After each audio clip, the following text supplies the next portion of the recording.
Olá, pessoal! Estamos aqui hoje para fazermos aquele bloco de exercícios que vai ajudá-los a fixar toda aquela matéria que vai cair na sua prova para o concurso do INSS. Então, eu separei alguns exercícios por temas. O nosso primeiro tema vai abordar o artigo 5º, né, que é o primeiro item lá do seu edital em Direito Constitucional. E em seguida nós vamos falar sobre direitos sociais, direito de nacionalidade, direitos políticos e partidos políticos.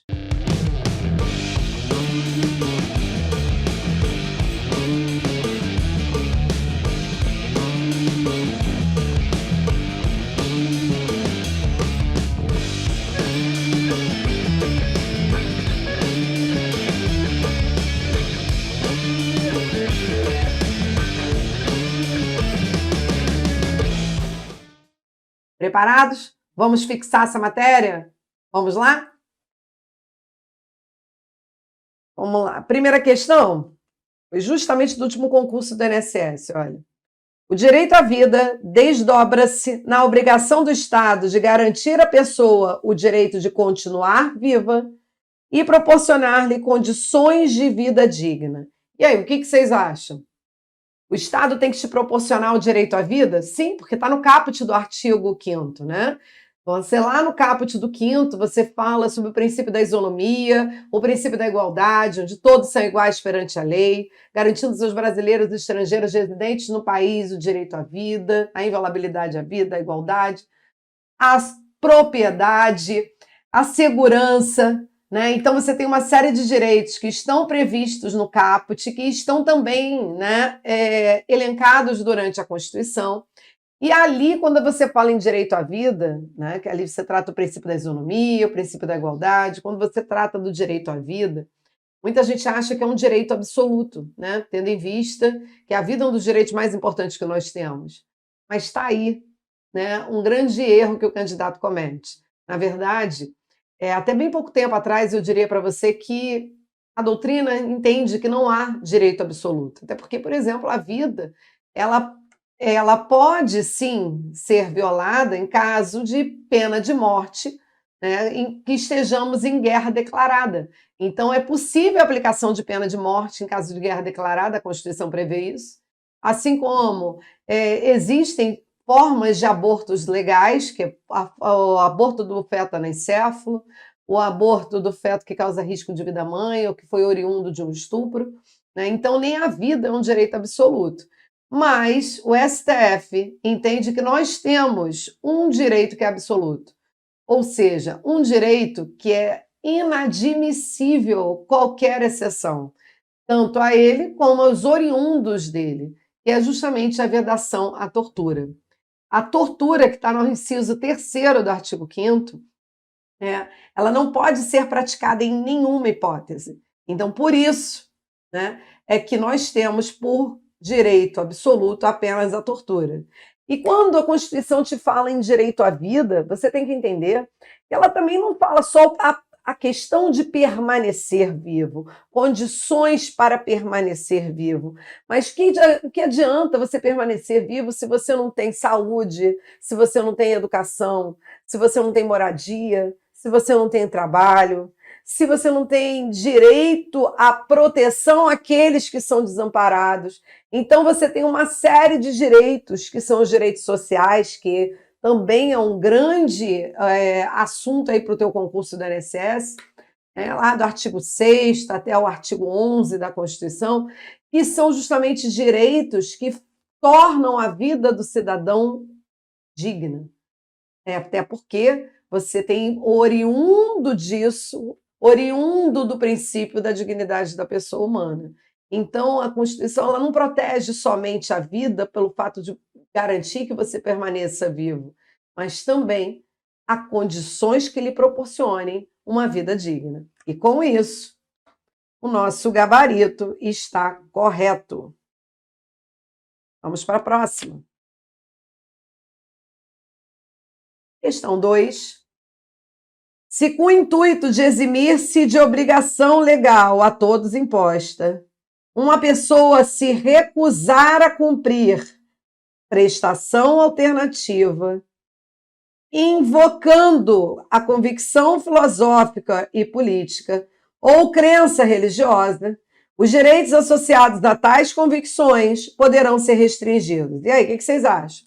Aqui, na verdade, CESP sendo CESP, né? Ela troca, inverte a ordem do que está disposto no texto constitucional para tentar induzir o candidato a erro. O que a gente está falando aqui, quando ele fala da convicção filosófico-política ou crença política, né? Crença religiosa, perdão, você está falando de quê? Da escusa de consciência. Ou seja, é o famoso não vou fazer algo porque a minha religião não permite. Então você realmente pode deixar de fazer algo porque aquilo vai de encontro à sua convicção filosófica, à sua convicção política, à sua convicção como ser humano dentro de uma sociedade organizada. Sim, você pode deixar de fazer. E agora, se aquela obrigação é uma obrigação que todos devem cumprir, você ainda assim pode alegar a escusa de consciência não cumprir? Pode. Claro que pode. O que você não pode fazer? Deixar de cumprir a obrigação alternativa. Então, por exemplo, nós vivemos num Estado que é laico, né? E o fato de o Estado ser laico não quer dizer que nós somos um país ateu. Até porque, se você olhar o preâmbulo da Constituição, tá, que ela foi promulgada sob a proteção de Deus. Então, não podemos dizer que o Brasil é um país ateu, mas ele respeita todas as religiões, respeita toda forma de filosofia, de consciência. Então, você pode acreditar em algo, como você pode não acreditar em nada, e tá ok. Você pode ter uma religião ou não ter nenhuma, e tá ok. E os locais de culto e prática desses cultos, eles também têm proteção constitucional. Antes da gente até falar sobre isso aqui, vamos falar sobre algumas coisas que são importantes, até em relação a isso, são entendimentos do Supremo. Você tem, por exemplo, a possibilidade, né, de exercer essa crença religiosa de forma livre. Então, eu queria perguntar a vocês, seria constitucional oferecer em sacrifício animais para fingir concretização de um ritual numa religião de matriz africana? O que vocês acham? Ou eu violaria aí a lei de proteção aos animais? Pois é, eu sei que eu causei uma dúvida aí desse outro lado, né? Muita gente pensa uma coisa, pensa outra, e é exatamente isso que a banca quer. Ela quer que você dê a sua opinião. E se for de acordo com o STF, perfeito, você acertou a questão. E se não for de acordo com o STF? Pois é. Então você tem que saber o posicionamento do Supremo Tribunal Federal. E o posicionamento do Supremo Tribunal Federal é considerado justamente constitucional, porque a própria Constituição diz que a prática desses cultos e seus locais, eles são sagrados. Tanto é que é equiparado ao crime de racismo e intolerância religiosa. Então, vocês têm que ter muito cuidado ao analisar uma questão para não colocar sua opinião, seu sentimento ali. Você tem que analisar friamente de acordo com o posicionamento do Supremo Tribunal Federal. E aí você tem, por outro lado, também, quando a gente fala de escusa de consciência, você tem religiões, por exemplo, como a Adventista do Sétimo Dia, que guarda do pôr do sol de sexta ao pôr do sol de sábado. Tem escolas que têm aula aos sábados. E aí, como é que faz? Esse aluno ele pode alegar a escusa de consciência para não ir à escola aos sábados? Ou você, que é adventista do sétimo dia e vai fazer uma prova aos sábados e aquilo ofende a sua religião, a sua crença, o que você acredita, você pode alegar também a escusa de consciência e exigir que aquela prova seja aplicada em outro horário? Sim, pode. Por quê? Porque, em princípio, há o princípio da laicidade do Estado.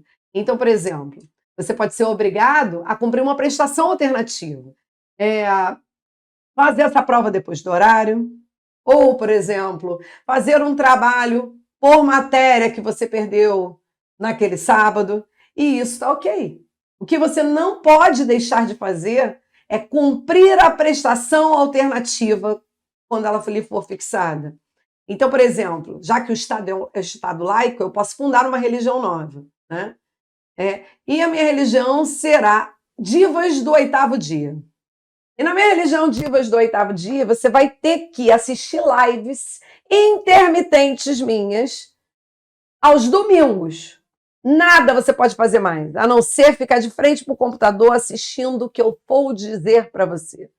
E aí você não vai votar, porque afinal de contas a eleição ocorre um domingo e é contra a sua convicção política, contra a sua convicção filosófica, contra a sua convicção religiosa. E você pode alegar a escusa de consciência para não votar, afinal de contas é uma obrigação legal a todos imposta? Claro que pode. Porque você vai ter que cumprir a obrigação alternativa. E eu tenho certeza que parte de vocês que estão aí do lado estão dizendo assim, a prestação alternativa é pagar a multa. Não, isso é a penalidade. A prestação alternativa é você justificar o motivo por que você não votou. E aí sim, se você não justificar, você terá os seus direitos políticos perdidos e aí será sancionado com a pena de multa. Então, pessoal, se você deixar de cumprir uma obrigação legal a todos imposta por alegação de escusa de consciência e deixar de cumprir a obrigação alternativa, você pode ser restrito dos seus direitos? Pode. E é exatamente isso que a questão fala. Vamos voltar nela?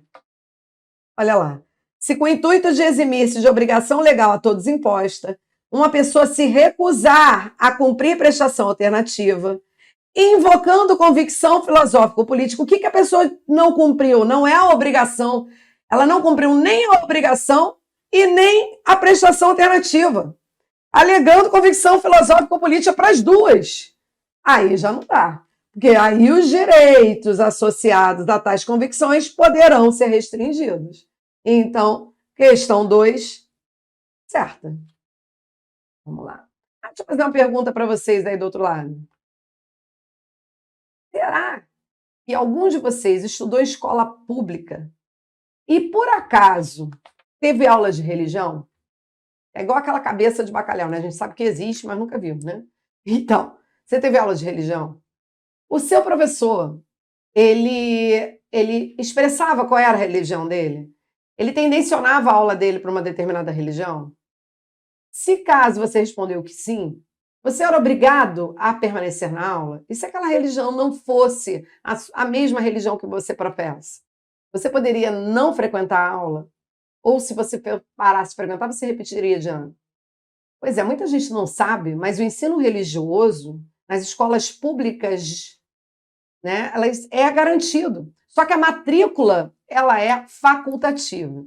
Então, pelo fato da matrícula ser facultativa, o STF entendeu por constitucional a contratação de professores representantes das mais diversas religiões e que eles confessem a sua religião. Então, o caráter desse ensino religioso pode ser confessional? Pode ser confessional. Né? E isso o STF entendeu, assim como ele entendeu também que o proselitismo, difundido pela rádio, TV, pelas redes sociais, ele também é constitucional. Proselitismo, você está vendo muito aí, se você está prestando atenção naquele programa de humor que é sensacional da TV brasileira, não conhece? Propaganda eleitoral. Então, onde o pessoal promete coisas que não podem cumprir. Então, você deve estar olhando que um diz que vai votar num candidato, o outro diz que vai votar em outro e tenta te convencer de votar no dele. Isso chama-se proselitismo. E o proselitismo, ele é constitucional, porque ele respeita, sim, a liberdade de expressão. Então, o proselitismo ele pode ser religioso, o proselitismo ele pode ser político, e não tem problema nenhum, desde que você respeite o direito do coleguinha, porque é exatamente isso. Se você tiver em mente uma máxima que você aprendeu em casa, que o seu direito só começa quando o do coleguinha termina, você não erra nenhuma questão de constitucional, nem de nenhum outro direito. Tá? Vamos lá? Questão 3. Embora notícias falsas que circulam na internet, que são chamadas fake news, prejudiquem o acesso à informação, a liberdade de expressão e de comunicação é um direito humano absoluto, portanto, imune a qualquer forma de regulação. Bom, pessoal, preste atenção. Lembra que eu falei que só tem um direito absoluto segundo o STF, que é a vedação à tortura, né? E todos os seus derivados? Então, a partir do momento que ele diz ali na questão que é um direito absoluto, a questão já está errada. Mas, como é importante que a gente exaure esse tema, né, os temas que forem aparecendo para a gente, a liberdade de expressão ela vem sendo cobrada demais nos concursos. Não sei por quê. Não sei por quê. É porque, na verdade, a gente está sem ter uma real noção do que é o limite para a liberdade de expressão, né? Você tem que entender que a Constituição ela é de 88, ela veio pós-era ditatorial. E o tempo inteiro, não somente, mas principalmente no início do artigo 5º, ela tenta rechaçar o que era praticado na época da ditadura. Então você tem logo de cara ali no inciso 4º a liberdade da manifestação do pensamento. Claro, sendo vedado o anonimato. E aí eu posso falar o que eu quiser, eu posso xingar vocês aí do outro lado? Posso. Até posso. Mas eu posso fazer isso de forma anônima? Não. E se eu ultrapassar seu direito, você não vai ter direito de me processar? Claro que vai. Porque a liberdade de manifestação do pensamento ela é feita sem ônus nenhum? Não, tem um ônus. Nós vivemos num Estado que é democrático, o poder é exercido pelo povo, mas ele não é só democrático, ele é democrático de direito. Ou seja, eu tenho um limite. E qual é o limite do exercício dessa liberdade? A lei, a Constituição, as normas, as sentenças. Então, pessoal, existe um limite para a liberdade de manifestação do pensamento? Sim. E se você ultrapassar esse limite, você será processado? Será? Vai ter que dar o direito de resposta, que deve ser proporcional ao agravo? Sim. Foi uma nota numa revista, eu vou dar uma nota, mas se foi a capa da revista, eu tenho que dar a capa da revista para você se defender. E além disso, eu posso pedir desculpa e, pô, gente, foi mal, falei que não devia. Isso é o suficiente? Não. Porque a Constituição ela prevê em 2 momentos a indenização expressa pelos danos causados. Ela, tanto no inciso 5º, que é por exacerbação do inciso 4º, quando você fala demais, sem observar o direito do outro, né? E quando você viola a intimidade, vida privada, a honra e imagem das pessoas, no inciso 10º. Então, o que o juiz vai definir é o quanto será essa indenização, mas a indenização ela já é cabível, né? Então, vocês devem ter visto recente, né, um blogueiro que falou de uma condição, blogueiro é uma atriz, também uma ex-atriz ou atriz, enfim, que falou de uma condição, de um fato pessoal de uma atriz da Globo, uma condição que ninguém sabia, né? Sobre o fato dela ter engravidado em razão de um estupro, ter prosseguido com a gravidez e ter entregue a criança à adoção. Então começaram a criticar e dizer o que ela deveria ter feito, ou que era um absurdo ela ter entregue a criança em adoção, sem, né, saber que a vida do outro é a vida do outro, não é a sua. E é claro que causou um constrangimento irreparável para ela, né? Eles irão responder por isso? Claro que irão. E terão que pagar uma indenização? Sim. E a Constituição declara isso de forma expressa. Tá certo? A liberdade de imprensa, a liberdade de informação, ela não protege fake news. Ela não protege a divulgação de notícias falsas. Você irá responder por elas. Se acaso você não disser, porque é um jornalista, não disser qual foi a sua fonte, você não vai ser obrigado a dizer quem é a sua fonte, mas quem vai responder é você. Então você, como jornalista, tem a obrigação de verificar se a fonte é verdadeira ou não. E você tem também a questão da liberdade intelectual, a liberdade artística, a liberdade científica e de informação, que estão lá no inciso 9º, sendo vedado qualquer tipo de censura ou licença. Não sei se vocês lembram de um caso de uma exposição de arte e dos objetos eram homens nus e foi tirada uma foto de uma criança pequena tocando um desses homens. E muito se ventilou como é que a mãe pôde levar, que tinha que se fechar aquela exposição de arte. Bicho, o que você tem é uma coisa chamada classificação indicativa. A classificação indicativa ela diz a que idade não se recomenda e o que você pode esperar daquele conteúdo, daquela diversão, daquele espetáculo, né? daquela programação. E você, como responsável legal pelo seu filho, você vai decidir o que ele deve assistir ou não. E para isso que tem a classificação indicativa. Então, a classificação indicativa ela não é uma censura. Aliás, se cair na sua prova censura ou licença, a questão está errada. Tá? E isso é uma competência que é exclusiva da União, ela que tem que classificar a faixas etárias a que não se recomendem. Então, por exemplo, eu tenho na minha vida pessoal algumas posições que são minhas em relação à criação dos meus filhos. Eu prefiro que eles assistam certos programas comigo e eu possa explicar, ainda mais quando eles vêm com essa informação da rua. Ai, eu vi uma série assim, assim, meu amigo disse que é muito boa, né? O filme assim, assim.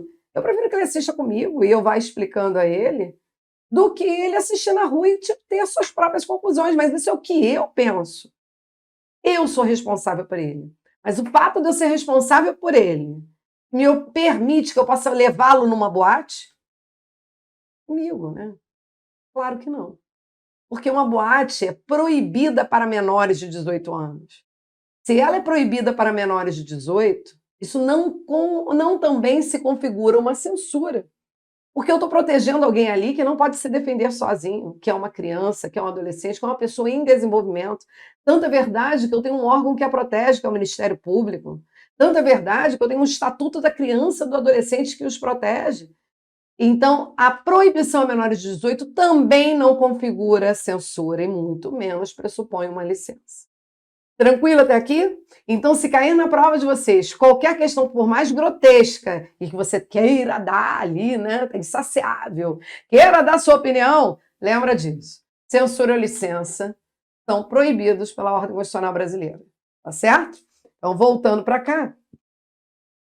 Embora as notícias falsas que circulam na internet, que são as fake news, prejudiquem o acesso à informação, a liberdade de expressão e de comunicação é um direito humano absoluto, portanto, imune a qualquer forma de regulação. Tá certo?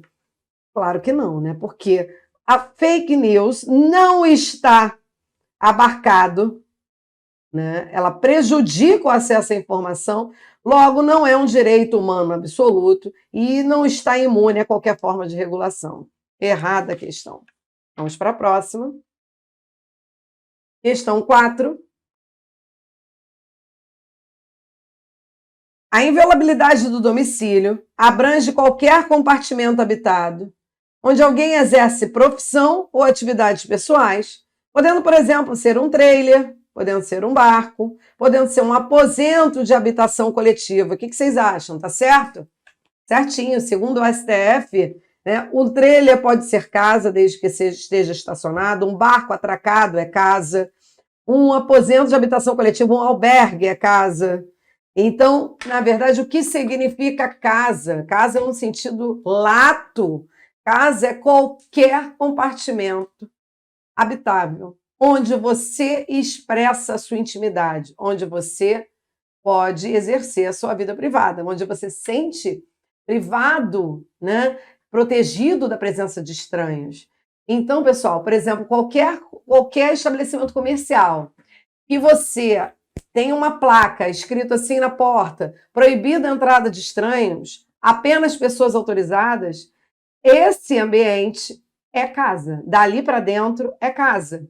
E a inviolabilidade do domicílio é outro assunto que é mega cobrado em prova, que é o inciso 11 do artigo 5º, que fala que a casa é asilo inviolável do indivíduo, ninguém nela podendo penetrar sem o consentimento do morador. Cuidado, porque com o consentimento eu posso entrar na sua casa a qualquer hora? Claro que eu posso. Às 3 da manhã? Sim. Sem mandado? Claro, você permitiu. Não é isso? E o morador pode ser trocado por proprietário? Nunca. Nunca morador pode ser trocado por proprietário, nem proprietário por morador na Constituição. Você tem que lembrar que nem sempre o proprietário será o morador. O imóvel pode estar alugado. Então, quem concede a entrada na sua casa é quem está na posse do imóvel, não importa quem ele seja. Tá? Então, você tem que, sem consentimento do morador, salvo em casos de flagrante delito, desastre ou para prestar socorro, e aí, nesses casos, por obviedade, né, Você não precisa ter nenhum mandado, não precisa cumprir nenhum horário, né? Durante o dia, e não podemos esquecer que durante o dia não é a mesma coisa que o dia todo. Durante o dia, enquanto houver luz do dia, se cair na sua prova horário dentro do direito constitucional, a questão está errada, porque a Constituição é federal, aplicada num país que tem dimensões continentais. Então, nem sempre vai ser dia, e naquele outro estado também será dia, vai depender da região onde você esteja, vai depender da estação do ano. Então, durante o dia, você só pode trocar por do amanhecer ao alvorecer, ou do amanhecer ao anoitecer, desculpa, ou do alvorecer à saga crepúsculo, né? Porque CESP foi a primeira banca a cobrar crepúsculo, e todas as demais passaram a copiá-la, né?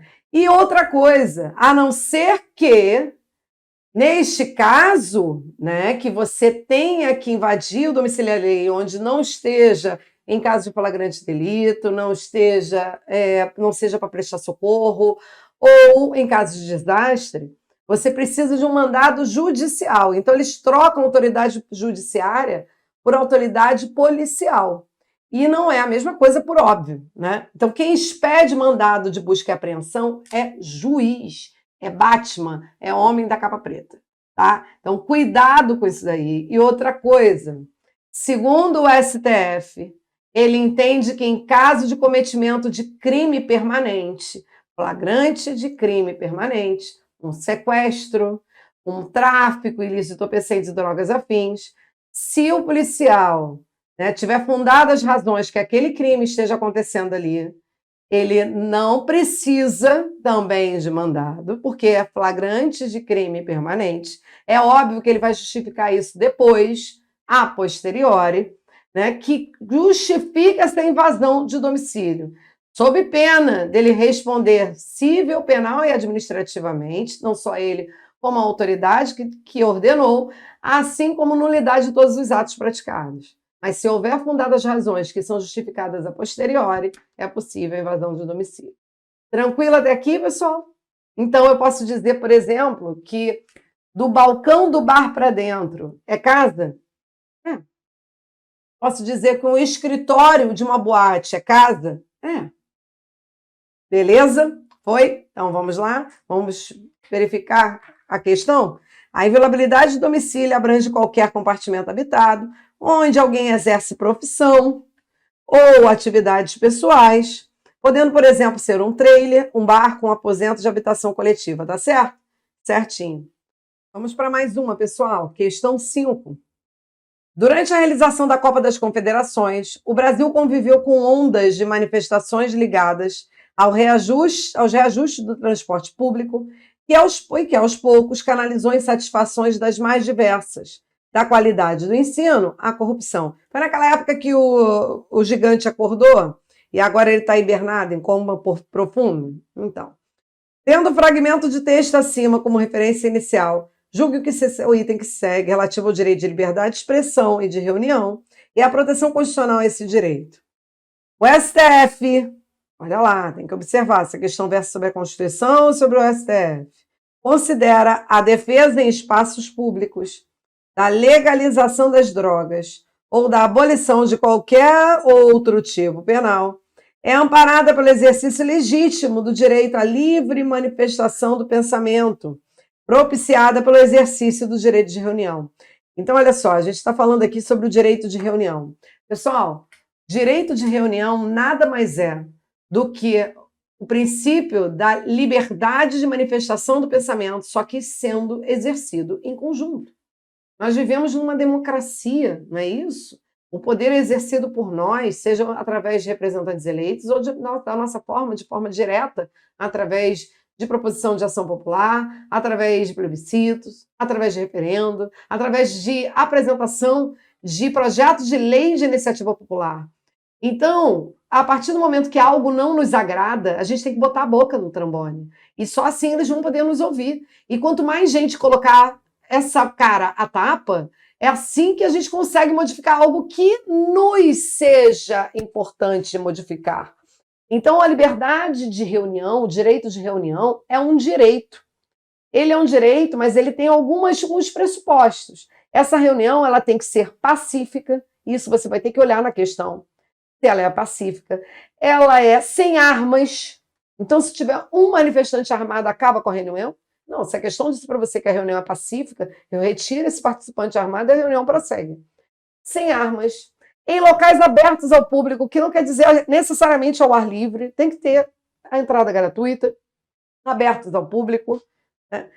Desde que não frustrem outra reunião anteriormente convocada para o mesmo local, e por isso é que você tem que previamente avisar a autoridade competente. Então, prévio aviso não se confunde com autorização, até porque é um direito, você simplesmente o exerce ou não exerce. Não cabe indeferimento do seu pedido de direito de reunião, até porque não é um pedido, é um direito. A única coisa que você faz é avisar previamente, porque você não pode frustrar uma outra reunião que esteja marcada para o mesmo local. Eu sempre dou esse exemplo que eu acho bem marcante.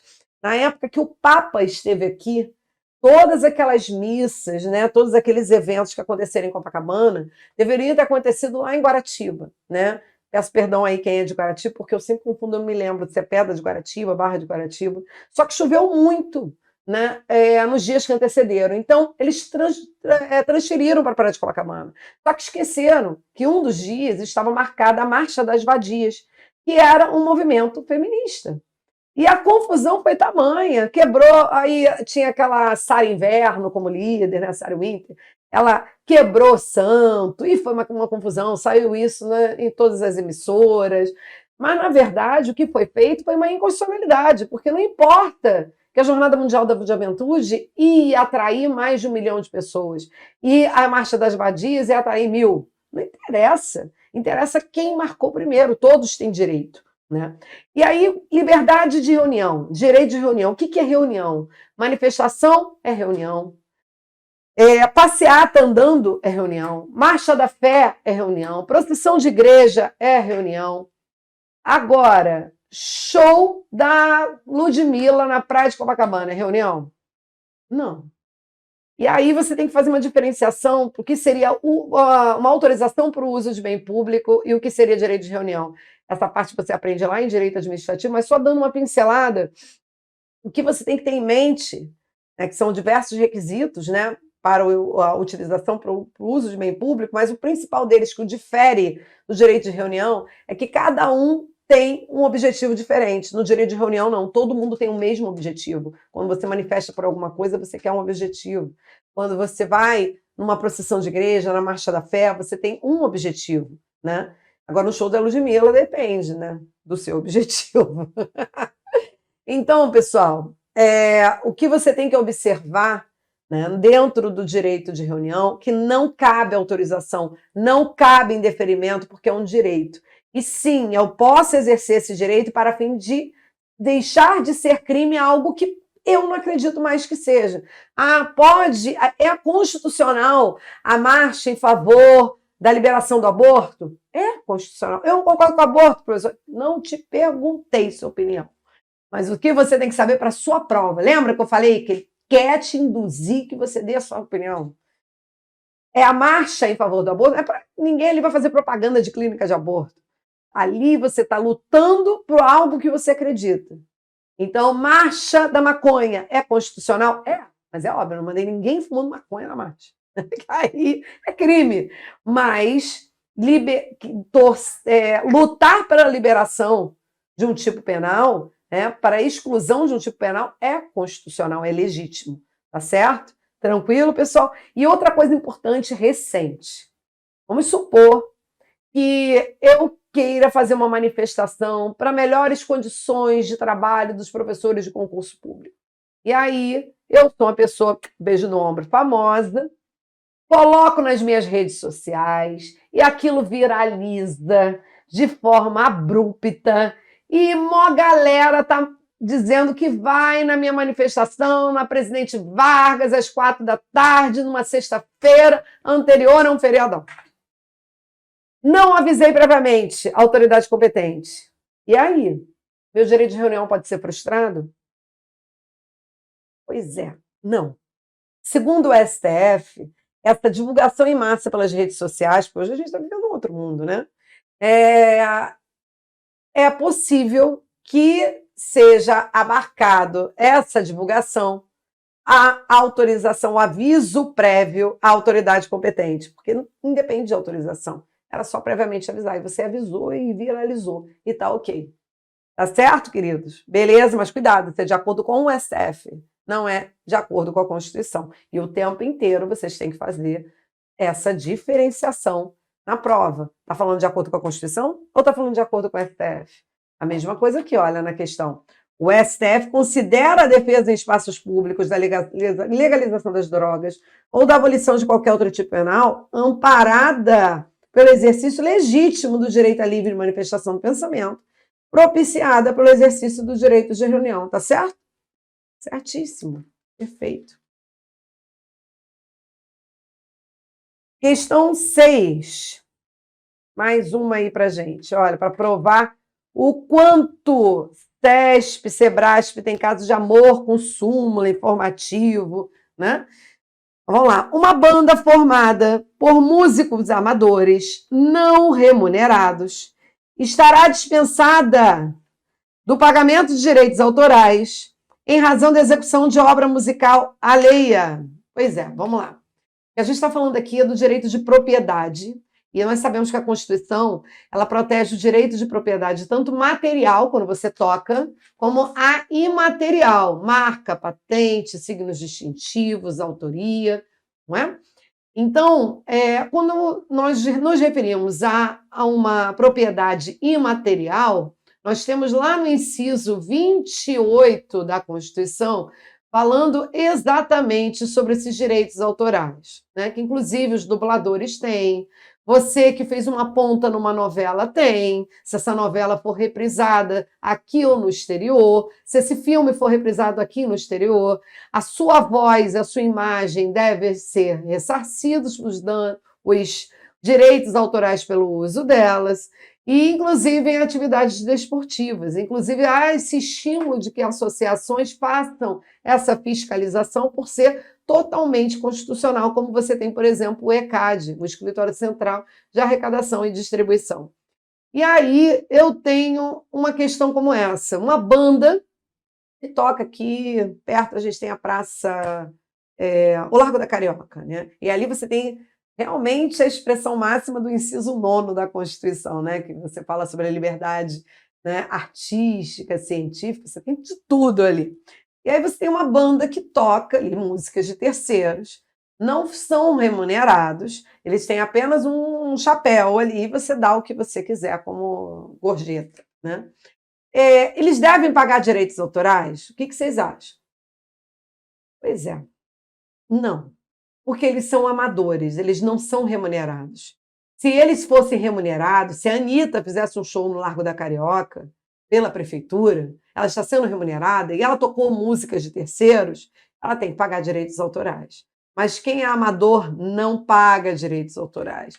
Isso segundo o STF. Logo, uma banda formada por músicos amadores não remunerados estará dispensada do pagamento de direitos autorais em razão da execução de obra musical alheia, tá certo?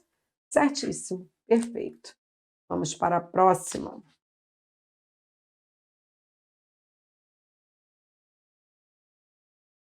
Questão 7.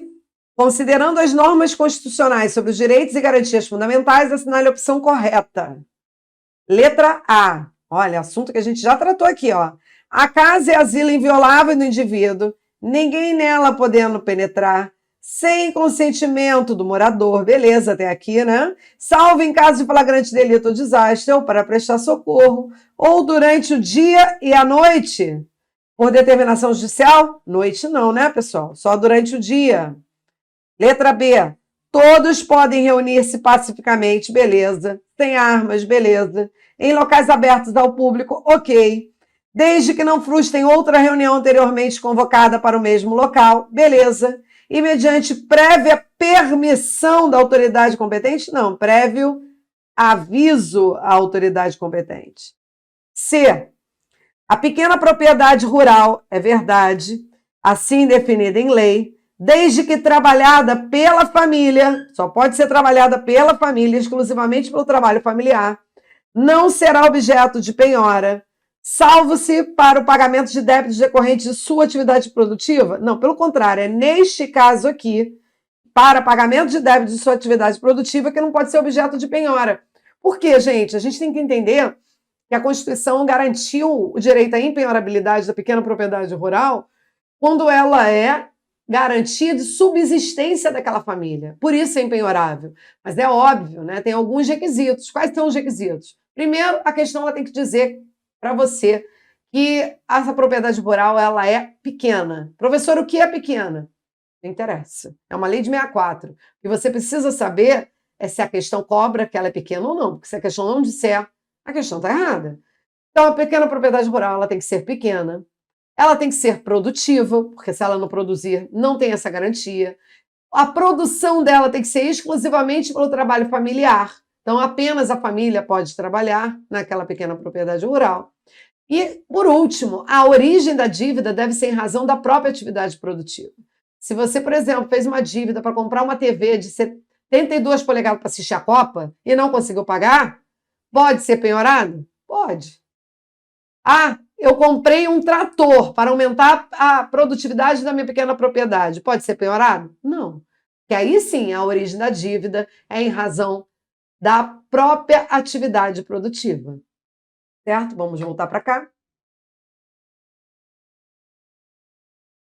Letra D. É assegurado nos termos da lei aos criadores, aos intérpretes e às respectivas representações sindicais e associativas o direito de fiscalização do aproveitamento econômico das obras que criarem ou de que participarem. Exatamente o que eu acabei de dizer ali em cima, certinho.